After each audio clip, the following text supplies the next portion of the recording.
Good evening and welcome to our weekly roundup of the biggest news stories here in the United States.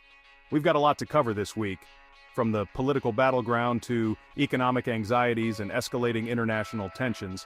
Don't forget to subscribe to the channel and hit that notification bell so you don't miss out on our analysis of the week's events. And now let's get started with our top story. Former President Donald Trump finds himself increasingly entangled in legal battles, with significant developments in the case surrounding his alleged efforts to overturn the 2020 election results. Prosecutors are seeking to establish a clear link between Trump's rhetoric and the violence that unfolded on January 6, arguing that his words incited his supporters to storm the Capitol. This potential mini-trial would focus specifically on this aspect of the case, presenting evidence of Trump's statements and actions leading up to the insurrection. Legal experts suggest that this strategy could streamline the case and present a more focused narrative to a jury. Trump continues to deny any wrongdoing, maintaining his claims of a stolen election and dismissing the investigations as politically motivated witch hunts. His legal team is expected to argue that his words were protected under the First Amendment and that he did not directly incite violence. This legal battle is far from over, and its outcome could have profound implications for American democracy. In a move that has ignited political debate, energy giant Chevron announced it will be relocating its global headquarters from California to Texas. Chevron cited factors like Texas's lower taxes, more business-friendly regulations, and its central location within the United States. Supporters argue that California's high taxes and stringent regulations are driving businesses away. Opponents counter that Chevron's decision is more about political posturing than economic necessity. This relocation highlights the ongoing debate about the role of government in regulating business and the balance between economic growth and environmental protection. It underscores the political divide in the United States, with red states like Texas often vying with blue states like California to attract businesses and investment. As more companies reassess their operations, it remains to be seen whether Chevron's move will become part of a larger trend. The nation will be watching closely as this case unfolds, and we'll be here to bring you in-depth analysis every step of the way. The detention camp at Guantanamo Bay, Cuba, has long been a source of international controversy, a symbol of the post-9/11 war on terror and its enduring legacy. This week, significant plea deals were reached with several detainees, including alleged 9/11's mastermind Khalid Sheikh Mohammed. These plea deals, if accepted by a military judge, would bring an end to years of legal wrangling and potentially spare the defendants the death penalty.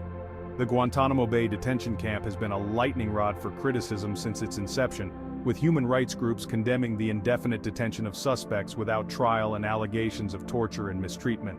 The Biden administration has signaled its intent to eventually close Guantanamo but has yet to articulate a clear plan for doing so.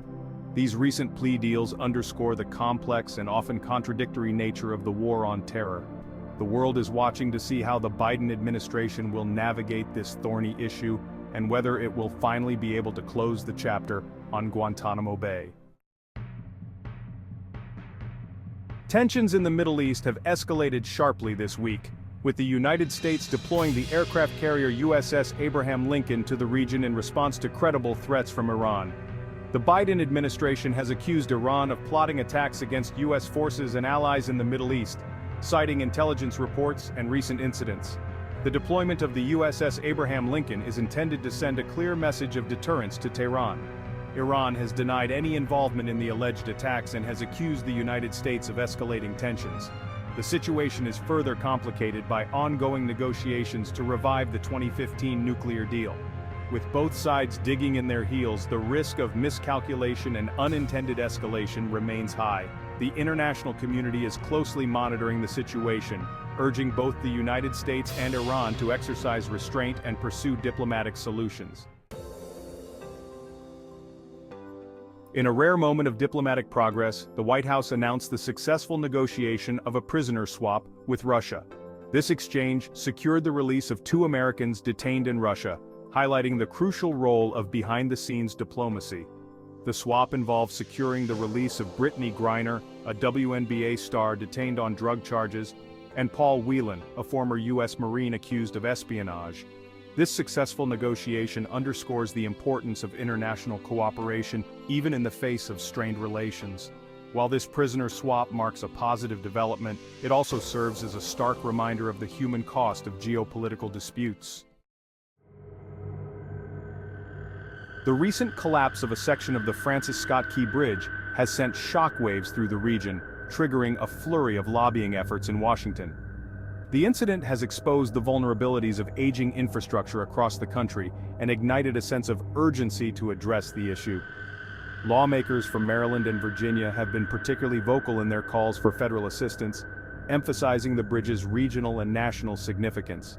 Lobbyists representing construction companies, engineering firms, and labor unions are working overtime to make the case for their clients. The collapse of the Francis Scott Key Bridge serves as a stark reminder of the consequences of neglecting this critical aspect of the nation's foundation. As President Biden's decision to forego a second term reverberates through the political landscape, all eyes have turned to Vice President Kamala Harris, the presumptive frontrunner for the Democratic nomination in 2024. Harris's journey to this pivotal moment has been marked by both historic firsts and persistent scrutiny. Harris's supporters point to her groundbreaking role as the first woman, first black person, and first person of South Asian descent to hold the office of vice president. However, Harris has also faced criticism from both within and outside the Democratic Party. As the 2024 campaign season begins to take shape, Harris will need to navigate these competing narratives and solidify her standing as the leader of a party grappling with internal divisions. The Democratic Party is at a crossroads, and Harris's ability to unite its various factions will be crucial to its chances of retaining the White House in 2024. The wave of layoffs sweeping through the tech industry showed no signs of abating this week, as several major companies announced further job cuts. This ongoing contraction in the sector has raised concerns about a broader economic slowdown and the future of innovation. Companies that experienced explosive growth during the pandemic are now grappling with a more uncertain economic outlook. Rising inflation, interest rate hikes, and fears of a recession have led to a pullback in consumer spending and a decline in advertising revenue. The impact of these layoffs extends far beyond the tech industry itself, affecting everything from housing prices to consumer confidence. As the tech industry grapples with this period of uncertainty, it remains to be seen how quickly it can adapt to the changing economic landscape. From the canyons of California to the forests of Arizona, a relentless wave of wildfires continues to scorch the American West. These increasingly frequent and intense blazes, fueled by drought, high temperatures, and strong winds, paint a grim picture of the escalating climate crisis. Thousands of firefighters are battling the blazes, working tirelessly to contain the flames and protect homes and lives. The state's iconic landscapes, from the towering redwoods to the sprawling vineyards, are under threat, and the economic toll on tourism and agriculture is mounting. The smoke from these blazes has blanketed the region in a thick haze, creating hazardous air quality conditions for millions of people. These wildfires serve as a stark reminder of the urgent need to address climate change and its devastating consequences. The latest economic reports have painted a mixed picture of the U.S. economy, fueling uncertainty and debate among experts about the path ahead.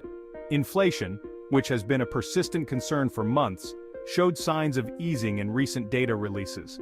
However, core inflation remains stubbornly high, suggesting that the fight against inflation is far from over. The labor market has remained surprisingly strong, with unemployment near historic lows and employers continuing to add jobs. The housing market, which boomed during the pandemic, has cooled considerably in response to rising interest rates. As we navigate this complex and ever-changing economic landscape, it's essential to remain vigilant and informed. And that brings us to the end of this week's news roundup. We've covered a lot of ground, from political scandals and international tensions to economic anxieties and the ever-present threat of climate change. Thanks for watching. Make sure to subscribe, like, and share for more weekly updates. We'll see you next week with more in-depth analysis of the news that matters.